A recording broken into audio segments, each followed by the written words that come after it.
Like many others, I lost my job when the factory had to close. That was 8 weeks ago. I've been unemployed ever since. And there's no prospect of anything new either. Not for any of us. Gradually, around here, most of the stores closed down. If nobody had a job, nobody could spend money on clothes, cell phones, or sports equipment. It was a really vicious circle. The less money was spent, the more stores had to close, and as a result, even more people became unemployed. And there was even less purchasing power. There was a report on TV from a neighboring town. A mother was desperately looking for her son who had probably run away. Problems everywhere. I switched off the TV and got myself a beer. I'd had a few of those recently, maybe a few too many. I was amazed to realize that I missed my stupid job. And I just don't mean the money I earned from it. There was more to work than that.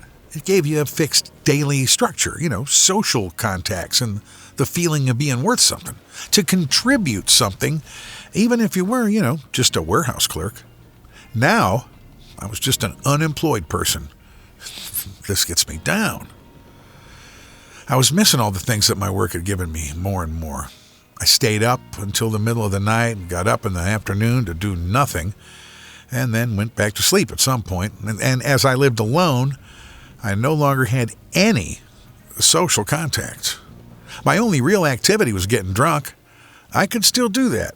It was about 6 p.m., and I went down the street to the store. I needed some beer and a bottle of vodka. At first, I was kind of looking forward to seeing a person, even if it was just a sales clerk, but when I stood at the counter with my booze, I didn't say a word. I paid and left the little store. Somehow, I didn't know what to say. What did I have to say? On the way back, I saw an AA Alcoholics Anonymous poster. I don't know why, but I took a photo of it with my cell phone. Maybe I'd go there. I was an alcoholic. There was no question about that. The next meeting was tomorrow evening in the community hall. And why not? For the first time in weeks, I'll do something. I took a shower the next day and went to the meeting. I don't think I really went there to fight my addiction, but because I just wanted to talk to other people. I was missing that.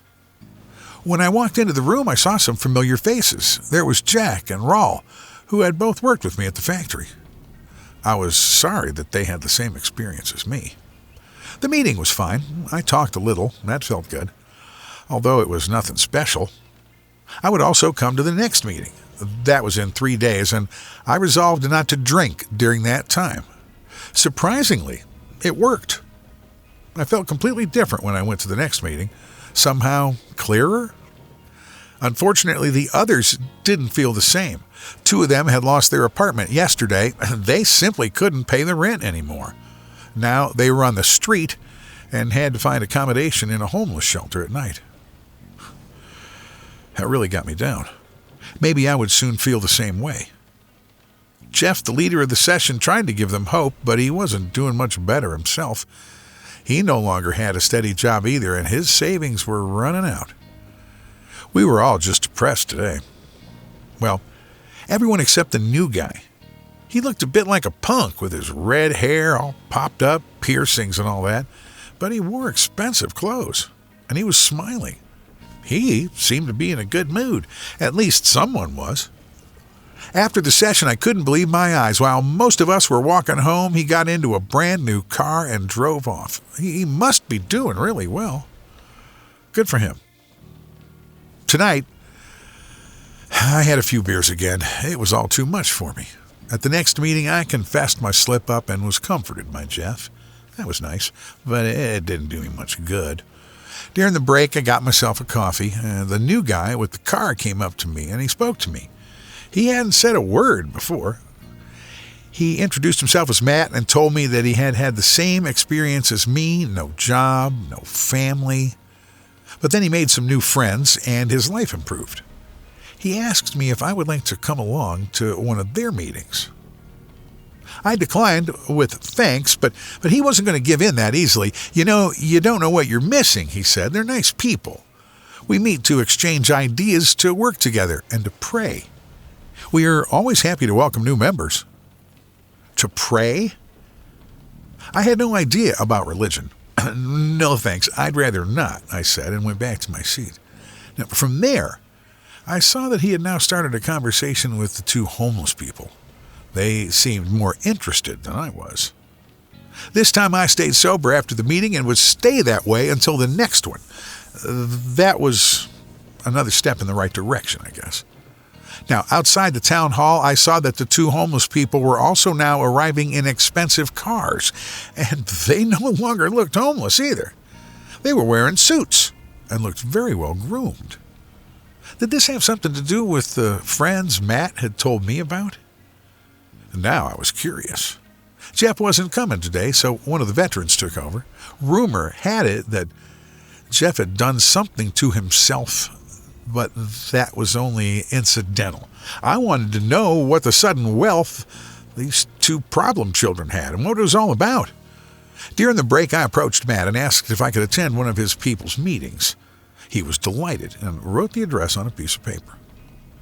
They were meeting again tomorrow at 11 p.m. I was cordially invited. This time I would accept the invitation. This time I'm going. The meeting took place in the basement of the old sewing shop, about a 20-minute walk from my home. That was fine. And when I got there, I thought to myself, well, this was similar to the Alcoholics Anonymous meeting, except that people here looked neater and richer. There was also coffee, cookies, and even sandwiches. When the leader of this meeting entered the room, however, I was proven wrong. There was no such thing as a man in a black robe and a goat mask in an AA meeting. At first, I thought it was a joke, but it wasn't. Everyone sat down, and I did the same. The leader stopped and greeted everyone. Then he talked about the destruction that had come to our town. According to him, it was a good thing, because only where something dies, something new, better can be born. That somehow made sense, even if I didn't believe that anything would ever come of this city again. Then we prayed. But we didn't pray to God, but to the demon Aziel. When I realized this, it sent shivers down my spine. I was sitting here with Satanists and praying to the devil with them. What the hell was I thinking? After the prayer, he said he'd go down to the cellar with some of them to make arrangements, and the rest could go home. That was strange. After all, we were already in the cellar. When I got back home, I couldn't help myself, and I got drunk out of my mind. I had to process or repress or something with what had happened today. When I woke up again, it was already midday. Someone had knocked on the door of my little apartment, and I didn't even try to hurry. It was probably my landlord who wanted to know why the rent wasn't in his account yet. When I opened my door, I didn't see anyone, and I was about to close it when I saw a small package on the floor. I hadn't actually ordered anything, but what the hell. Curious, I took the parcel into my living room and opened it. Someone had sent me a carefully folded, expensive suit and a note. The note had an address on it and told me to go there at 3 p.m. The note was almost certainly from Matt or one of the other Satanists. At first I didn't want to go, but then I used Google to find out how expensive the suit really was. It turned out that you had to put at least $5,000 on the table for it. That changed my mind, so I got to the street corner at 3 p.m. and met up with Matt. He was happy to see me. After telling me how good the suit looked on me, he asked me what I thought of the meeting yesterday. Since he was honest with me, I was honest with him. I told him that I didn't know what to make of it. Everyone had been nice to me, but I wasn't much into Satanism or religion in general. He patiently explained to me that their beliefs had nothing to do with the Satanism you see in the media. They only believe in Aziel. And unlike the God of the Christians, he is a God who is also there for his believers.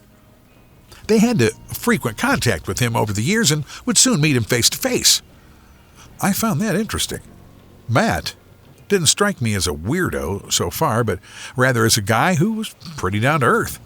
I asked him how that could be possible.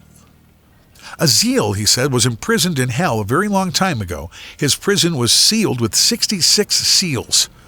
It took us decades to break the first 65, but we finally did it. However, the 66th one is special. It's not as easy to break. It's taken us a long time, and the next one we meet will be the one. He then explained to me exactly how to break the 66th seal. I was stunned. Matt could see that, and he handed me another gift, the key to my very own new car. I was stunned again. Matt patted me on the shoulder and left me alone. I immediately got into my new car and enjoyed the new car smell. I found a small wad of $100 bills on the passenger seat. Without a destination, I drove around for a while. How people looked at me. I finally felt like I was somebody again, like I was no longer a second-class person. When I drove to the burger shop to get myself a big dinner, I had to cry. All this weight suddenly lifted off me. The worries about how I was going to pay my rent, how I was going to afford food next month, and what I was going to do with my life were gone. There was no question that I would come to the next meeting, and so I did. I was ready, or so I thought. Matt had the floor today, with the man in the goat mask standing next to him. He told us that today we would all have the honor of going into the cellar and witnessing the resurrection of our master Aziel. To be honest, I didn't know whether it was all symbolic or whether he really thought a real demon would rise from hell.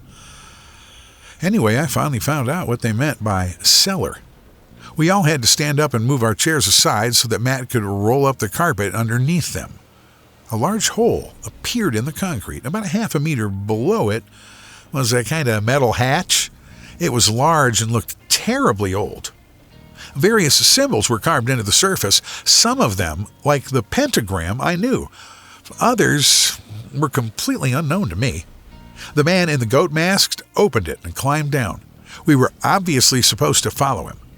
The sandstone from which the stairs to the real cellar were made looked as if they'd been lying here for centuries.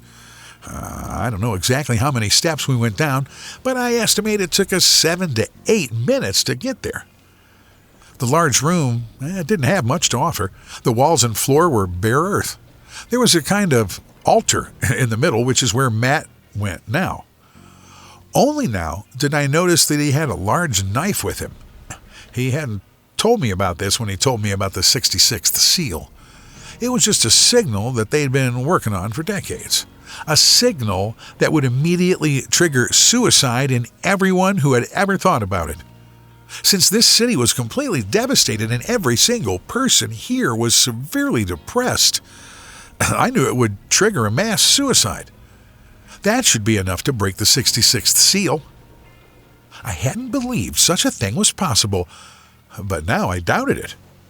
Matt went to the altar and told us now that he was looking forward to witnessing the resurrection of Princess Aziel with all of us, and he would look forward to the dark rebirth even more. With an authentic smile on his lips, he plunged the knife into his own chest and fell to the ground shortly afterwards. The others in the group smiled as well, as if they were happy for him. The goat man walked over to the corpse with a kind of stick.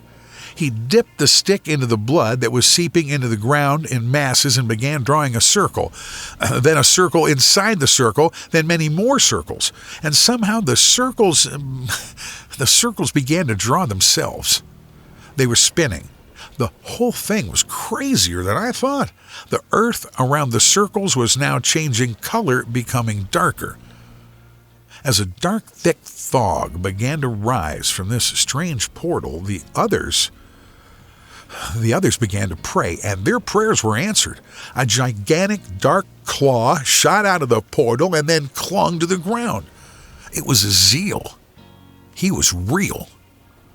At that moment, I realized what I had done here. I had joined mass murderers who worshiped demons.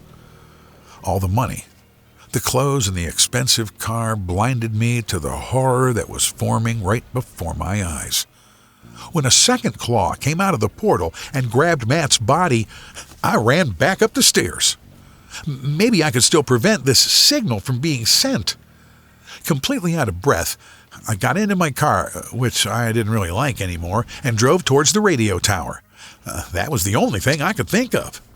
Shortly after I set off, I realized that I was too late. I'd seen some blue lights and then rolled down the driver's side window. What I heard was terrible. Dozens of sirens, people crying and screaming. I could also see some fires from a distance. They had made it. The 66th seal had been broken. There was nothing more I could do except drive away, far away. If I wanted to make up for what I had done, I would have to fight another day. Hey, horror fans, want to learn more about the rise of the demon lords? Then subscribe and click on the next video.